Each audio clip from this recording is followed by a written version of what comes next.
Hey, what's going on, everyone? Moose here, Airguns of Michigan, and yes or no, your eyes are not deceiving you. I have in front of me my Cattleman T1 that I am going to finally review. Some of you may say, Moose, why are you so late to the party? We'll get to that. Some of you are going to say, Moose, everybody else has already reviewed theirs. I know. Some people are going to say, but Moose, you've had these guns for months.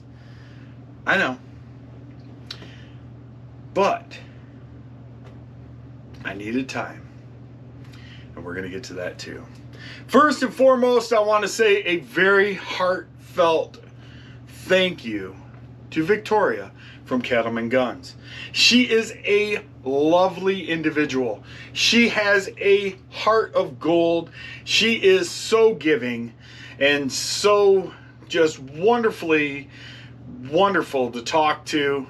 I honestly, Victoria, I wish you the absolute best of luck in your ventures. I really, truly do. I mean that from the bottom of my heart. I truly do. In saying that, along with Victoria's wonderful generosity, I've had 5 of these guns. I still have 3. One I gave away in my Airguns of Michigan giveaway. One I sent to Denny, the flat broke air gunner, and I still have the other 3. One of the ones that I have, which breaks my heart to say, is broken beyond my capability of repairing. Something happened in the valve. It will not hold air. I've taken it apart. It valve dumped on me. I took it apart and I can get it to hold air until I shoot it, and as soon as I shoot it, the valve just dumps again. I've literally taken the entire gun apart and tried to fix it, and it will just not repair itself. So it is what it is.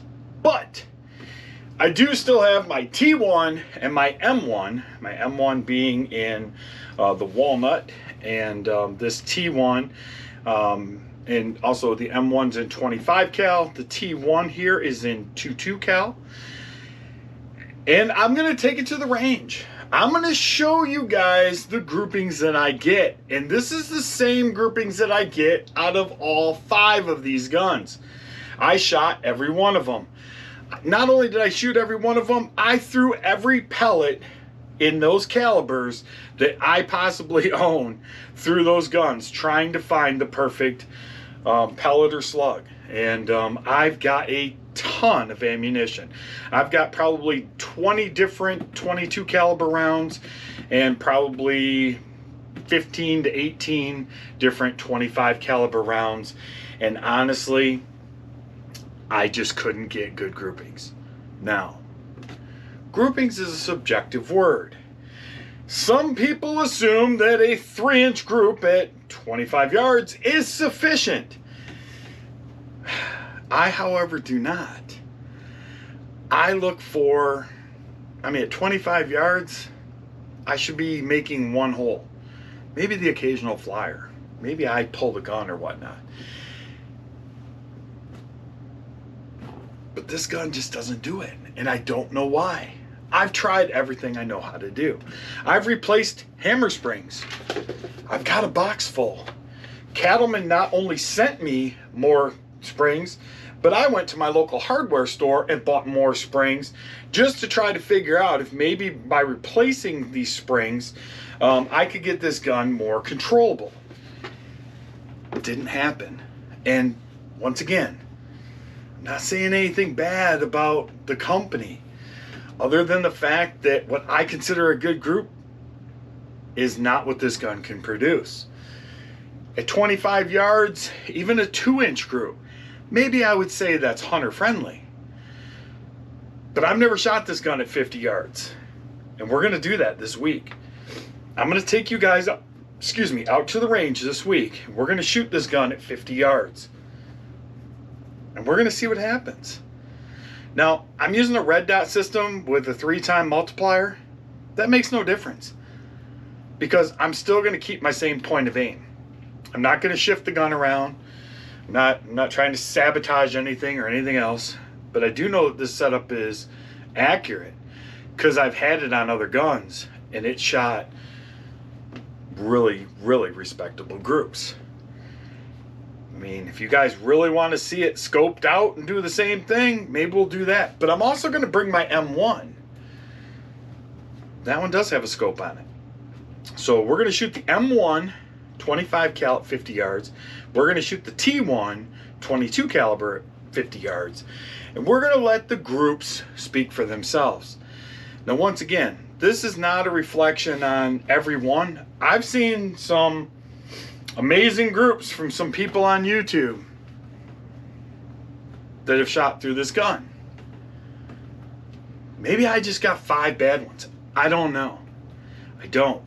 Because as you guys know, I shot one of the competitors' guns in 22 caliber, and those groups all spoke for themselves. I shot with a red dot with a 3x multiplier. Actually, I shot with my Monstrum, and you guys saw the results of that. Then I scoped it because you guys wanted to see it with a scope, and you saw the results of that. So both those guns are made from the same factory. So why is one shooting so incredibly well and I'm having so many problems with my other ones? I don't know. But I mean, I have polished this barrel. I have looked at everything I can on this gun to make sure that it's like there's no explanation on why these guns are just not producing good groups for me. Once again, maybe I got 5 bad ones. I don't know. Maybe it was a Friday run. I don't know. But you guys know, I'm going to be honest. That's what I'm doing. And it pains me. It does. Because I really do like the gun. The gun's great. It's comfortable. It's not heavy. It's a good gun. It's just not doing what I need it to do. So, like I said, we're going to take these things out to the range this week. We're going to shoot 50 yards. We'll shoot both the guns, and you know, I'll show you guys what I'm getting, and we'll go from there. I'm going to use the pellets the best flying pellets that I got out of this T1 were the FX 18.1 grains. Those were the best groups that I could get out of this gun. Out of the 25 cal, I believe they were I'll have to look through my notes, but I want to say they're also the FX pellets as well. They're a little bit, the skirts are a little bit more flexible, and I think that they ran through the rifling in the barrel just a tad better. So we're gonna take these things out, like I said, to the range. We're gonna finally do our Cattleman review, and listen, I'm just keeping it real with you guys. I'm gonna tell you the truth, and you know, even if it pains me to tell you, you know, because I really wanted to say that this is an amazing gun. I really did. I really wanted to show you guys some amazing groups at 50 yards. Maybe even stretch it out to 100 and show you guys some amazing groups.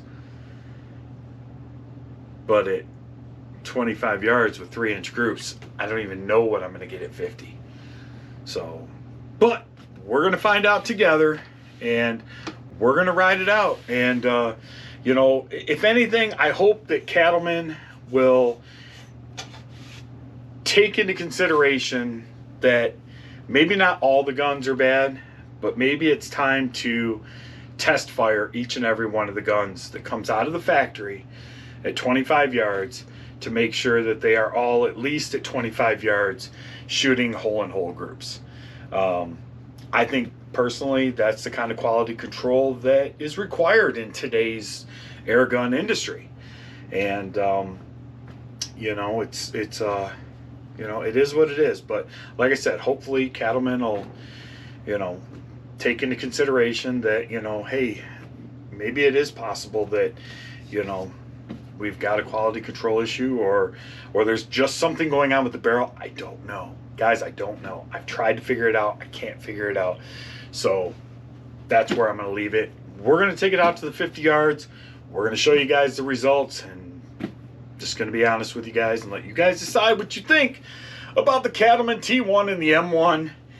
Till next time, I'm Moose. This is Airguns of Michigan. Be good to each other, and God bless.